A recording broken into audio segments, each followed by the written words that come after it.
Hey everyone, this is Matt from EndSickness.org. Today I'm going to talk about the difference between the ERMI Mold Test and the EMMA Mold Test. First, let me say I'm not a medical doctor. This is not medical advice. It's based on my personal experience. This is for educational and informational purposes only. So the ERMI Mold Test, the ERMI, or the Environmental Readiness Mold Index, what is this? This is a microscopic dust sample of your home.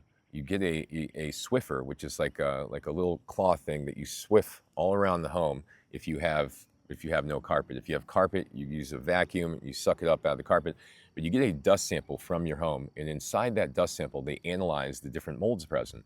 And this is 36 different mold strains that they analyze typically, and these are mostly, they have a section that is water damage-based mold strains, they have a section that's just outdoor molds, and you're able to examine really what type of mold issue you have there. If you have a bunch of water damage mold, if you have an overgrowth of outdoor molds, it'll give you an idea. And then they give you a total score of 0 through 24. Now, this is a great test, okay? It's a great test. It's pretty much been the gold standard for the last 20 years or so. It was created by the EPA, and this is the one that most people who are advanced would use. The less advanced mold inspectors or people who are doing mold examinations are doing these airbox tests. You know, and the airbox tests are really not by any means valuable, and they're a complete waste of money. They're a scam. It's not worth your time. So the ERMI test is really a great test. But there's another test called the EMMA, the EMMA, okay?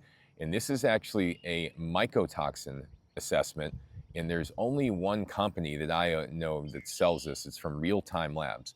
If you're looking at the ERMI test, the best places to get them are EnviroBiomics and EMSL Analytical. Those are the two ones. I think they're in the 250 range, something like that.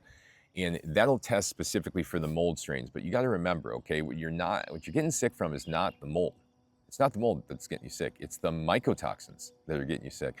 So you can go ahead and you could test for mold in your house, but it doesn't tell you, A, if they're mycotoxins, or B, how sensitive you are to them. So you can do the ERMI test. It'll show you, hey, I got a bunch of mold in my house that's toxic mold that shouldn't be there. But on the other side of it, am I sensitive to this mold? Are there mycotoxins present? You know, this is what you would want to check through the EMMA test, and then the next test we'll talk about a blood test to go further. But the EMMA test is a test of the mycotoxin levels in your home. Okay, so you do a swab just like you do with the other thing, and this is a swab, not a Swiffer. You go around, you swab all these different areas in your home, right? And you go ahead and you get the test sent in. It comes back, okay, high levels of trichothecenes, high levels of this, whatever. What does that mean? That means that there's still residues of these mycotoxins all over your home. It could have been from past water damage. It could be from other things, but mycotoxin levels and mold levels aren't always the same. You can have someone that has low to moderate mold levels and high levels of mycotoxins in their home, and it could be like, what the heck's going on here? But that's the point of doing both of these tests. If you're buying a new home, if you really want to investigate your home, you want to go ahead and test the ERMI and then the EMMA test, both of those together. Now the EMMA test, I think, is $400. The ERMI test is like $250. But which one is better? You know, which one is better? I mean, to be honest with you, the EMMA test is, you know, I would choose both of them. I would have both of them if I was making a big purchase or moving into somewhere or something like that.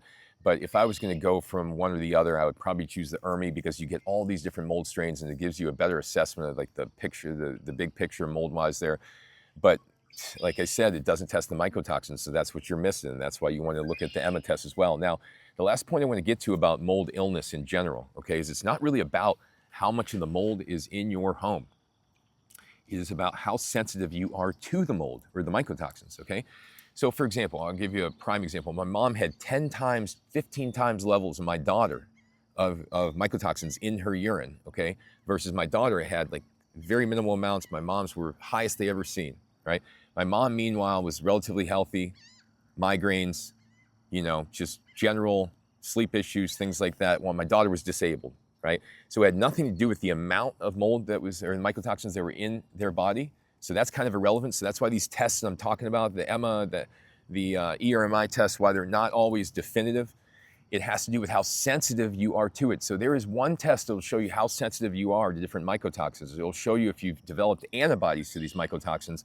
And if so, this will make all the sense in the world. For example, my daughter had extremely high levels of antibodies, which means even small amounts of mold, small amounts of mycotoxins would set her off through the roof, right?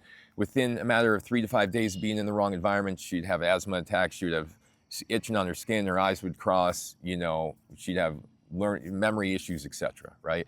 And it wasn't because she was saturated with mycotoxins. No, it's because she was so sensitive to the mycotoxins that she had an exaggerated immune response whenever she was exposed to these things. So the mymycolab.com test is the one that will actually assess how sensitive you are to these mycotoxins. And that is the one most people don't know about. And it's kind of like the gold standard of mold testing in general now. If you have mold illness, this is the one you really want to check out to see if there's an issue. Because you got to keep in mind, there are water leaks behind the walls. You know, there are water leaks in between the walls. You can't test for these things on the EMMA or the ERMI test. It's much more complicated than that. So those tests, they can be helpful to assess the indoor environment if you want to get an idea of what it's like in between the walls, but you're talking about within the walls, then you really can't even test that. And at the end of the day, that's why this mymycolab.com test is so important. It'll test your reaction to everything in the house in general. And if you have elevated IgE reactions right there in that present moment, then guess what?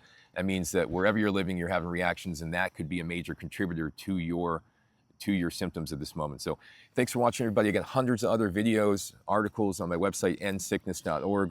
Endless information about mold illness and recovering. I went through it myself. My daughter did. I work with plenty of clients who've been through it. So thanks for watching, everybody. Hope you have a good day.